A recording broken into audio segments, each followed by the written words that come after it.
What's up, good people? I'm QC. Welcome to another edition of Talking and Grubbing. Well, after 7 games in the conference semifinals featuring the Boston Celtics and Washington Wizards, the Eastern Conference Finals is finally set.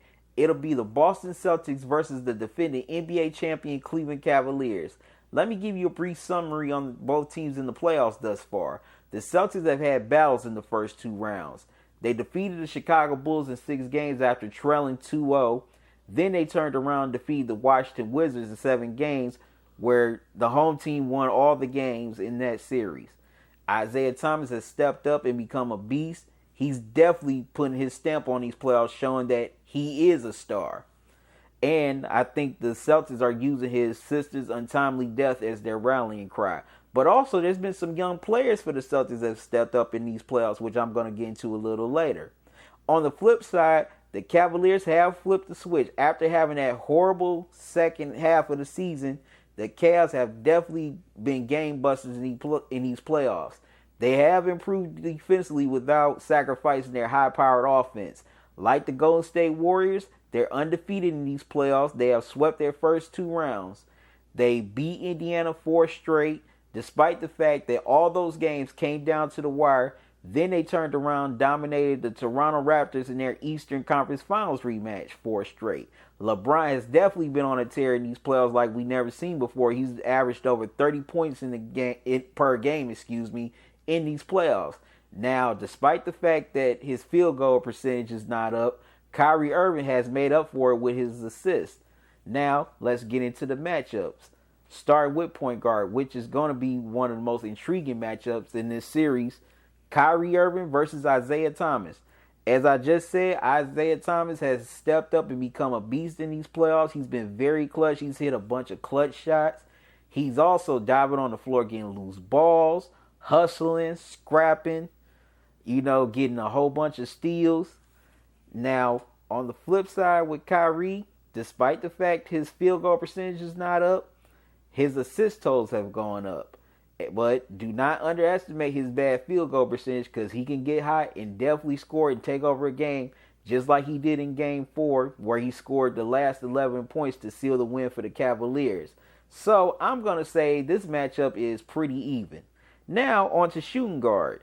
J.R. Smith versus Avery Bradley. Avery Bradley has always had the reputation of being a hard-nosed defender. He can guard the perimeter really well. He can also block shots occasionally and get steals. But what's underrated about him is his 3-point shooting, and he's also stepped up in the playoffs for the Celtics. He's had a couple of 20-point games against the Wizards in their second round series. Now, J.R. Smith, he's also a great perimeter defender after not having that on his resume for most of his career. But we also know that he can hit the 3 ball and he can get hot, but also he can get cold as well. So J.R. Smith is definitely going to be an X factor for the Cavaliers, moving on to their 3rd straight finals. So I'm going to say this is even as well. Now, power forward. Kevin Love versus Al Horford. Al Horford has improved his 3-point shooting in these playoffs, which had been the most horrible thing his whole career.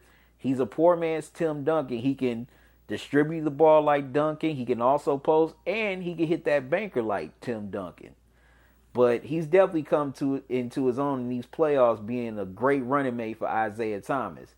Now, Kevin Love, he had a pretty good regular season where he was averaging a double-double, but his stats have dwindled in these playoffs. But don't let that underestimate you, because Kevin Love can get hot and have a 20-point game and 10 rebounds. And he can also hit that 3 as well as the banker, and he can post. But in this advantage, I'm going to give to Horford slightly. Now, on to centers. Amir Johnson versus Tristan Thompson. Now, Amir Johnson is not much of a scorer, but he protects the paint very well. He can block shots. He can rebound. He can definitely, he can definitely have his way with you in the paint.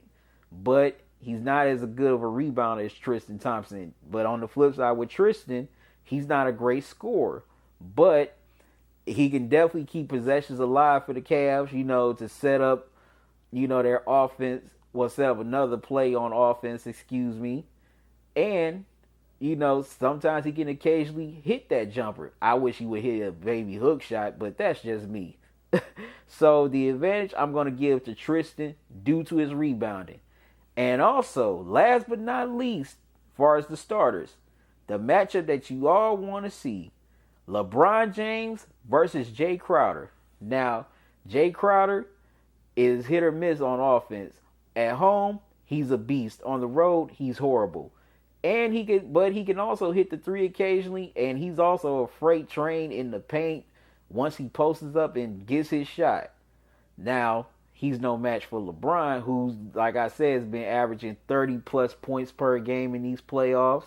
But LeBron can take over a game. He can facilitate a game. Whichever you want him to do. He's like a Swiss Army knife. So, that advantage is LeBron in a landslide. Now, let's break down the benches. The Celtics bench has been pretty good in these playoffs. You had Kelly Olynyk, who just had 26 points against the Washington Wizards in Game 7. You also have a shooter, Marcus Smart. But there's been a couple of young players that stepped up for the Celtics in these playoffs. Jaylen Brown, Terry Rozier, they've had some big games. They've also got some big steals when the Celtics needed them. They've also hit some key shots when the Celtics needed them. So this bench ain't nothing to sleep on. But on the flip side with the Cavaliers, you got Deron Williams, veteran point guard, who, has been a multiple all-star, can definitely bring up the ball and can still go to the hole on you. You also got Kyle Korver, who can seem like he can shoot from anywhere. Hell, he probably could shoot from the moon if he could. And also, Amon Shumpert has definitely stepped up in these playoffs, especially on the defensive end. He's been getting key steals, blocks, and he's also taking the challenge of guarding the other team's best player at times. So, I'm going to give the Cavs bench an edge by a slight margin. Now, let's go to coaching. Brad Stevens has done a tremendous job as a Celtics coach, despite the fact that he came from Butler, into the NBA. But, I was one of the people who thought that Brad Stevens may not do a good job in coaching the NBA because it's so different than college. But, hey, I've been proven wrong. And also, Brad Stevens is an Ohio native, so I know he definitely loves, coaching against his hometown team and hoping to beat them. Now, on the flip side, you got Tyronn Lue. This is Tyronn Lue's second year, his first full year as a head coach. He, won the champ. He guided the Cavs to the NBA championship last year. So, he kind of knows what the grind is about. But I think he really has the full gauge of his players. And I think he's definitely underrated because a lot of people just look at that he's coaching LeBron James, Kyrie Irving, Kevin Love. But behind the scenes, a lot of people have said that Tyronn Lue has been the first coach who really ever challenged LeBron. I've been reading Brian Windhorst and David McMillan's book, Return of the King, that in Game 7 at halftime, that Tyronn Lue went to LeBron and told him that you need to, do a lot better than what you're doing. And, LeBron stormed out. But guess what? That motivated LeBron to get that triple-double and ultimately win the series for the Cavaliers and bring Cleveland's first championship in 52 years. So, I got to say the coaching matchup is even. I know some of you may say Brad Stevens been the better coach, but it's pretty even because these are both great young coaches in the NBA. Now, here's my prediction. I'm just going to go ahead and say it. It's going to be Cavs in 5, and they're going to be going to their third straight NBA Finals. Anyways, that's my breakdown. Like, comment, and share the video. Also, become a patron on my Patreon so I can keep this good content going. There's also some pretty good rewards that I'm giving away. Till next time, y'all have a good one. Love y'all to life. Deuces.